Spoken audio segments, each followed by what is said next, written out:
Hello there all, welcome to this new edition of 5-Round MMA. My name is Alex Ramirez, alongside me is Albert Cita. We are missing our executive producer, Guillermo, so you got something to do with soccer and kids and like spending something about time. A state cup being important. It's something this guy has so much on his plate, but you and I can handle it for today. Albert, I like what you're wearing, man. Look at that. Speaking about what I'm wearing is one of our fine sponsors, Five Rounds clothing line. Their stuff came in the mail. I mean, this stuff is legit. If you guys can see. If you guys can see like the patch, I mean, it's nice. Looks very nice on you too. Very comfortable, I hope.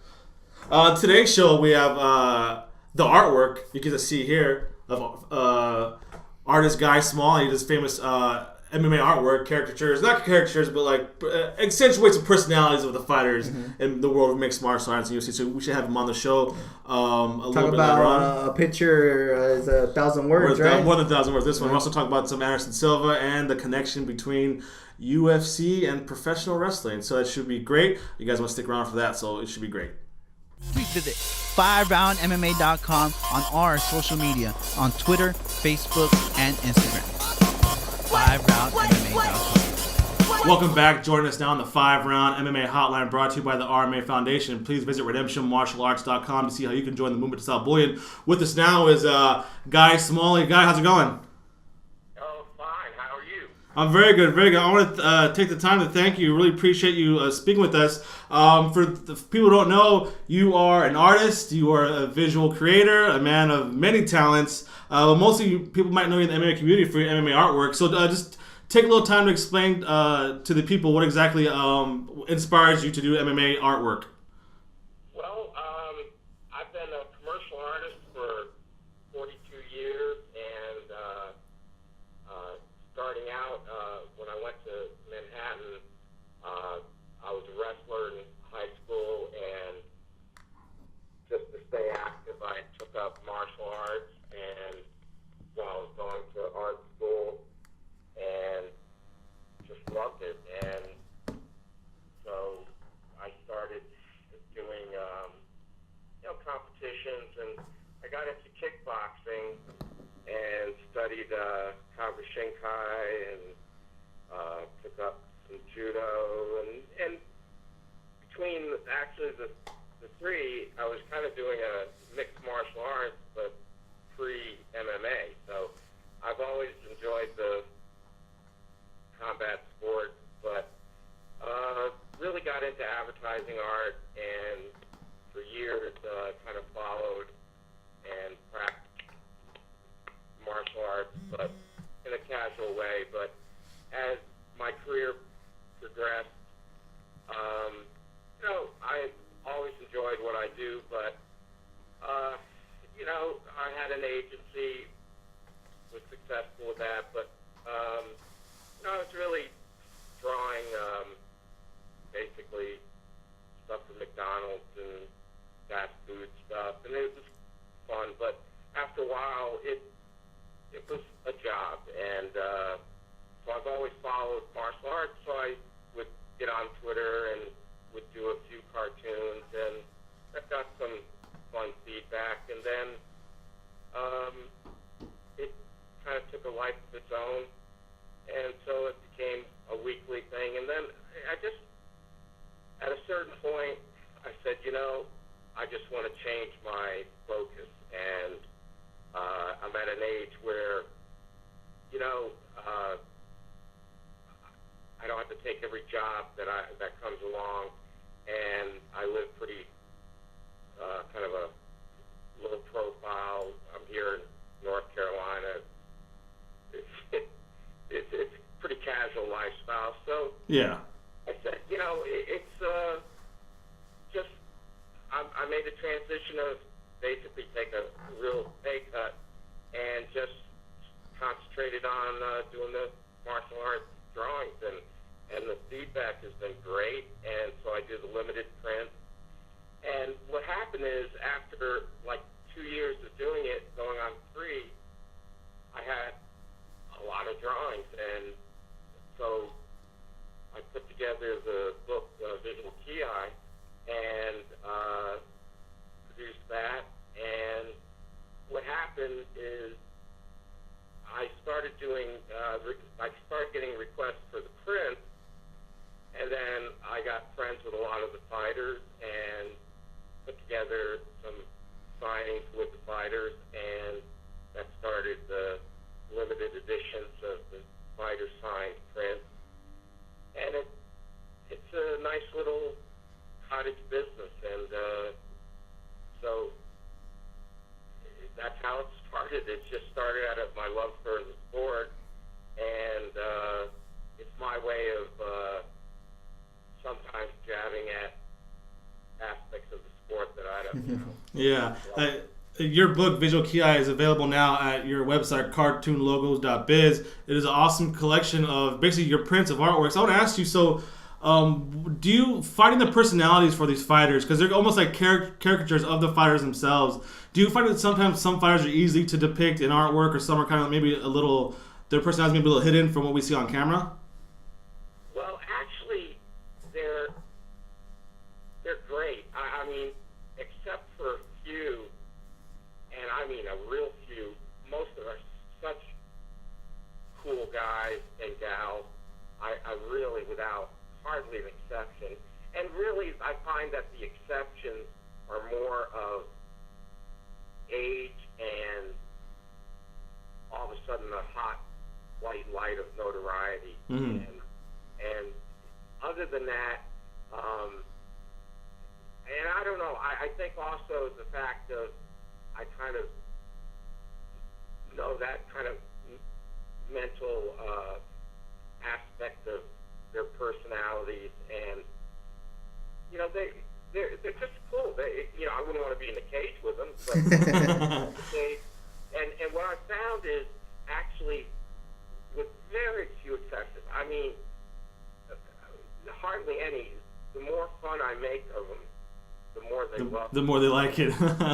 They like it, and it's all good natured, and really, I've become really good friends with a lot of them, and I have fighters contacting me now, and it's very, you know, that's very flattering, and it's really been very rewarding, and it's been a load of fun. So. Yeah, because you would think that martial arts is such a serious business. Obviously, it's a serious form of fighting. A lot of these guys, we all get to see them before or during or after a fight, where they're kind of like in these moods. So you don't really get to see these personalities, you know, get their personalities exposed. And it's great that, you know, you're able to depict them in these, you know, scenarios, and actually that they actually want to contact you and be shown in a different light. That, okay, yeah, we're fighters and we're serious, but we're not all that way 24/7. Yeah, and it's like, you know, there's so many aspects. I mean, like Darren Crutchshank, you know, he's into guns, I'm into guns, and aspects of shooting and that sort of thing. And there's, you can expand on the personalities and, you know, his past, and so you take a drawing and you can have this cat, and then the strategic spot where the cat's tail can hide certain parts of his anatomy, and so there's all kinds of, but he's such a cool guy, and so many layers to his personality. He loves it. He absolutely loves it. And but then you know, like drawing I did for the cheetah, where, you know, he's the dragon, but it's all in his eyes, and you can take and look at that drawing, you know, exactly.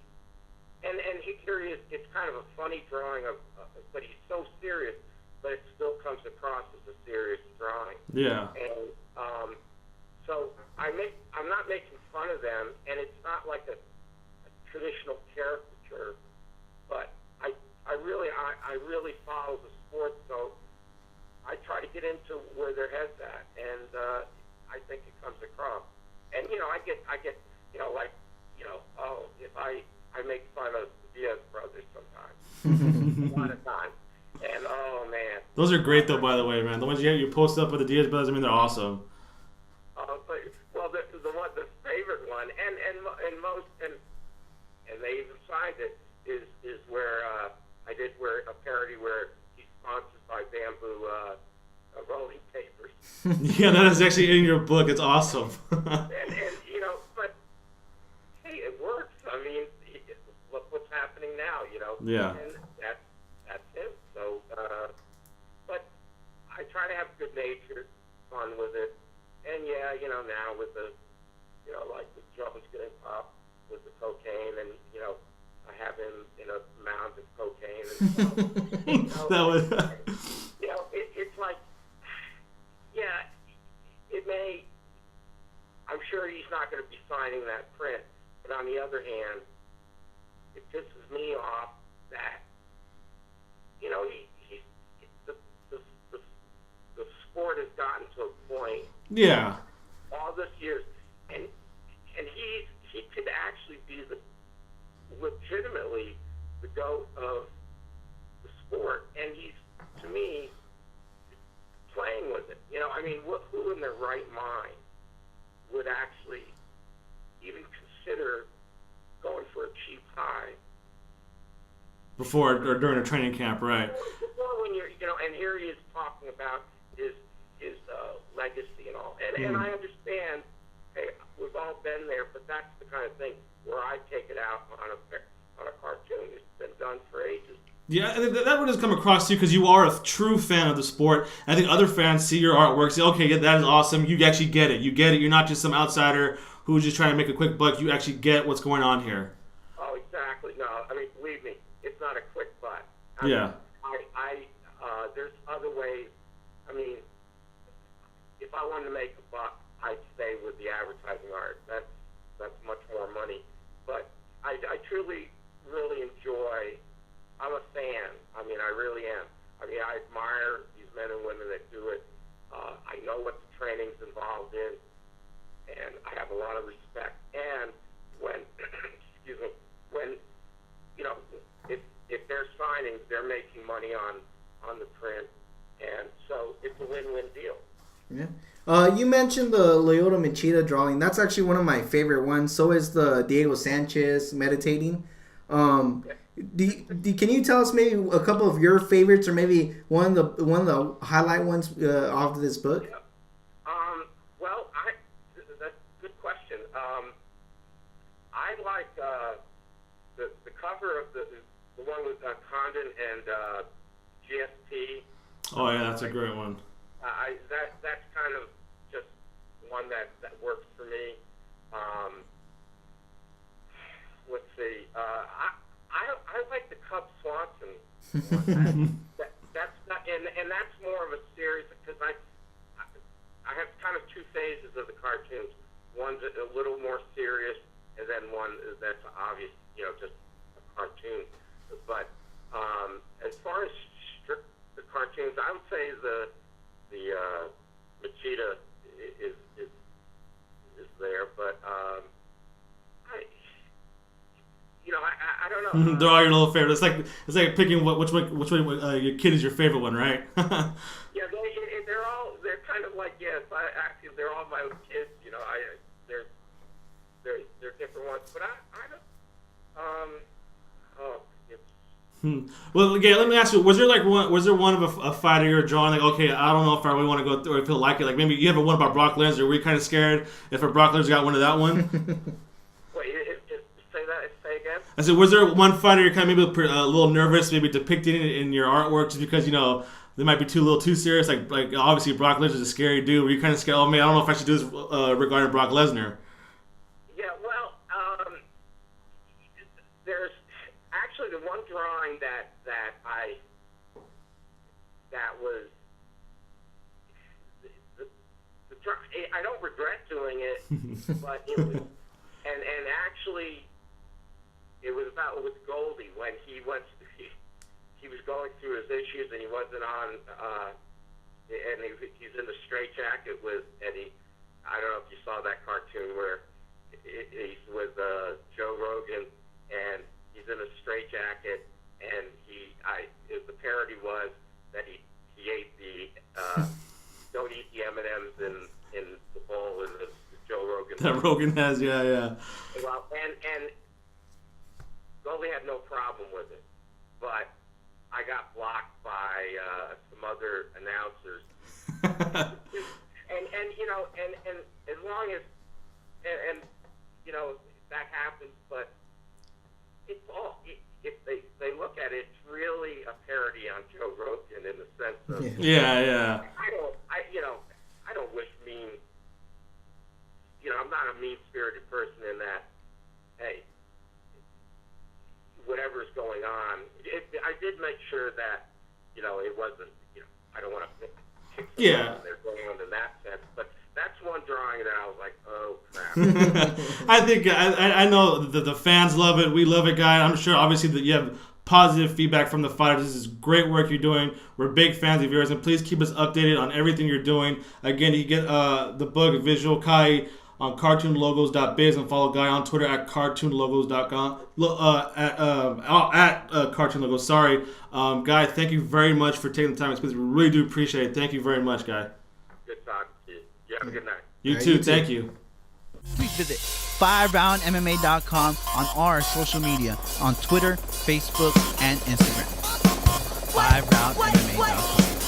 All right, everyone, thank you for sticking around. One more segment, then we'll be out of your hair. The big news last week, since it was actually technically wrestling news, right? Wrestling. Well, before we get that, we have to talk about it because obviously it happened during when we were off. Anderson Silva failing the out of competition drug test. Steroids. Another out of competition. So that doesn't matter then because it's out of competition. We're not going to harp on it because this is the thing with John Jones. I mean, there's nothing we're going to say that has been said already besides our own personal opinion, but just your thoughts on it. Exactly. Also, Anderson Silva's going to fight it, he said. So, yeah. So, I mean, to tell you the honest truth, I think what John Bone Jones did is worse than what Anderson Silva did. And I think as far as, because people keep throwing around like, oh, Anderson Silva's legacy is tarnished now, whatever. To tell you the truth, I thought John Jones tarnished his career. And this whole Silva thing is, I mean, it's bad, but for some reason I get this vibe that it's not as bad as we want it, that it should be.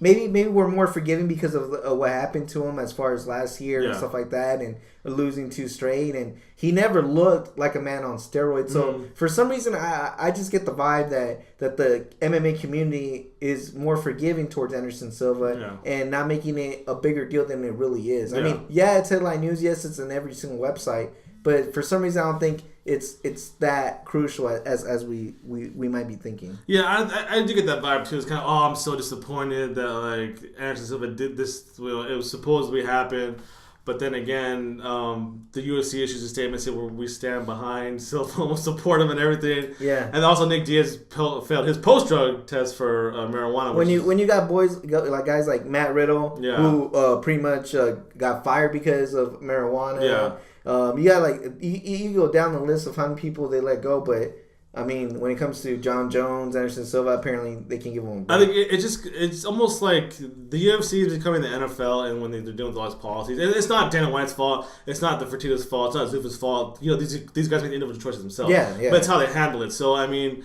I think it's been part of what's going to happen to John Jones. Nothing. What's going to happen to Silva? Nothing. What's going to happen to Nick Diaz? Nothing. Yeah. So I mean, this is how it is now. The sport's going to be like this. This organization is going to be like this.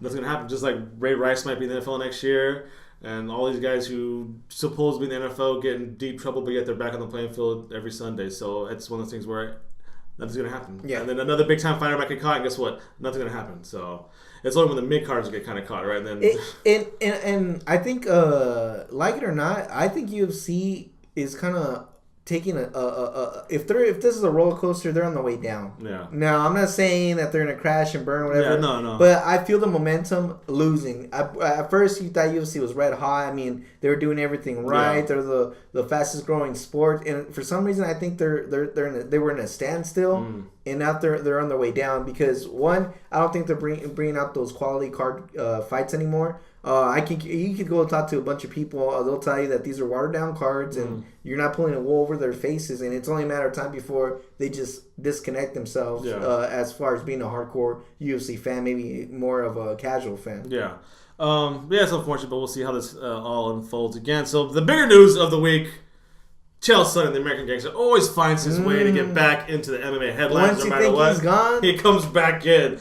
The biggest one, I guess he said that he was approached. He was on an interview with on on Toronto Sports Network or one of the Sky, a sports show in Canada. I forget the name of it. One was on the record, off the record. Yeah, I think on the record, off the record. Something like that. That he was approached by Vince McMahon and the World Wrestling Entertainment (WWE) to appear at this year's WrestleMania, which is in April.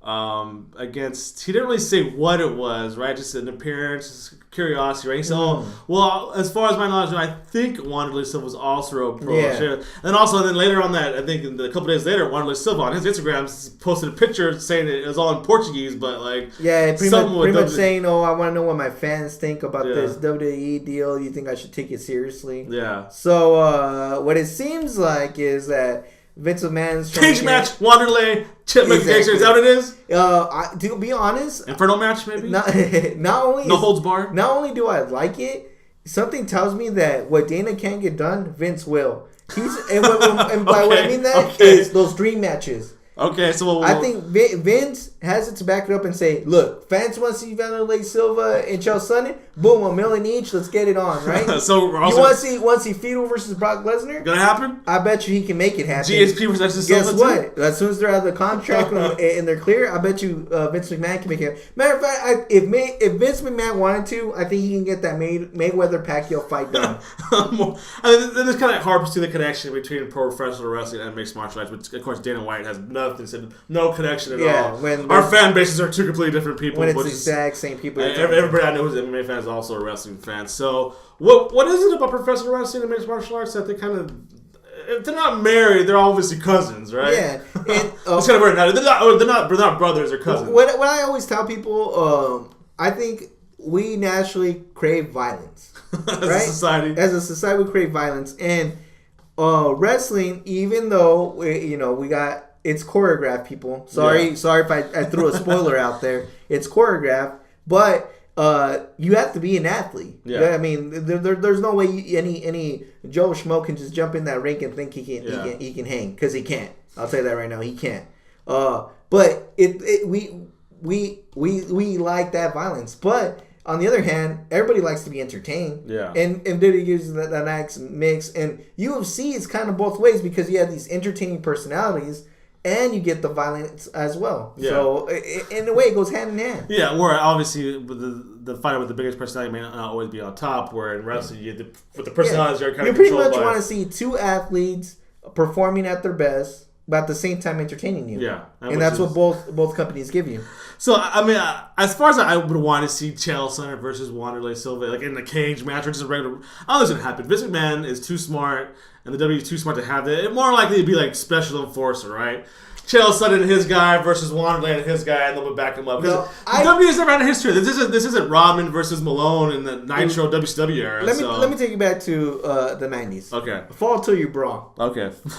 They were able to get away. I don't know how they got away with it, with actually having an actual MMA fight in the ring. I mean, this was 100% legit. JBL got legit knocked out. Tough enough? It was like Fall Till You Brawl. And then at the end, they had him fight Butterbean. Yeah. And Butterbean. It was a Bart Gunn and Butterbean. And Bart Gunn got knocked out. But I mean, this was legit, man. Yeah. I mean, they're out there throwing haymakers. I mean, obviously, WWE's not going to put a mixed martial arts match in the ring for WrestleMania. Look, like a grappling contest, maybe? Well, I think it's too close for WrestleMania. Yeah. I think this is going to be the build-up to their fight. Fastlane pay-per-view. And I'm telling you, Vince has always said he's in the sports entertainment business. Never once will you hear Vince say he's in the wrestling business. He's in the sports entertainment business, and on top of that, I think he likes to do like a variety show. That's how he approaches the game. Yeah. And I really do think he can be like, all right, next pay-per-view, check out, Hell in a Cell, blah, blah. While we're speaking about cells, cage match, Wanderlei Silva versus Chael Sonnen in a 3-minute, 5-minute round, whatever. I'm telling you. That's a little too gimmicky. I'm telling you, it's going to be a straight up fight. No, it's going to be like a legit fight. It's going to have some wrestling and a legit fight. I promise you. Worst case scenario, Chael Sonnen picks his favorite diva. Wanderlei picks his favorite diva, and the two divas represent each other. I think it's going to be an MMA fight. But this kind of goes to the whole...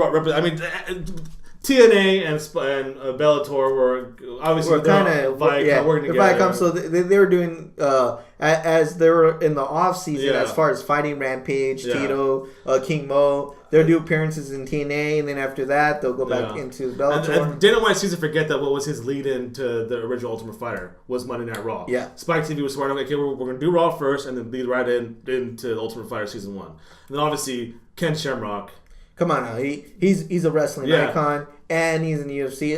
One of his biggest pay-per-view draws have been Brock Lesnar. He could be the first man to ever be in the UFC Hall of Fame and WWE Hall of Fame. He just signed CM Punk. Yeah. I mean, it's there. Brock Lesnar obviously. And then you had the line's going to get Tank Abbott back in WCW. Mm-hmm. So it's all there. Even in Japan, I think they coined the term mixed martial arts. Josh Barnett shows up in New Japan all the time. Yeah. So it's married. Like I said, if they're not brothers, they're at least very close cousins, right? So I think, interesting to see. I think WrestleMania is a little more kind of pulling it out together, right? I'm just even more excited than WrestleMania than the time is now for the UFC because they just lost the main event for Chris Weidman pulls out. So now the time is now. The time is not to be very good for the UFC. The problem is, remember, the whole problem is January and February could be the best 2 months in UFC history. It's not really looking that way, is it? So hopefully things pan out. If not, we have more stuff to talk about anyways. So I want to thank everybody for listening. Again, a big, huge thank you to Guy Smalley. So go please check out his artwork. Awesome artist. At cartoonlogos.biz and follow him on Twitter at cartoonlogos. And a big thank you to all of our sponsors, starting with Rocking Green eco-friendly cleaning products, 5 Rounds Clothing, which Albert is rocking, and of course the Redemption Martial Arts, the RMA Foundation. Please visit redemptionmartialarts.com to see how you can join the movement to stop bullying. Albert, what do you got? Well, until then, make sure to follow us on Twitter and Instagram at FiveRoundMMA. Subscribe to us on Podomatic, iTunes, and YouTube. And then Albert, take us away. I'd like just to thank our executive producer, Guillermo Cita, who is not here, but I still like to thank him. He's here in spirit. I'd like to thank everybody for listening. And I got Daniel Bryan in that WrestleMania main event. I think he's going to be Roman Reigns in Fastlane. Okay. So with that said, thanks everybody for listening. Check it out.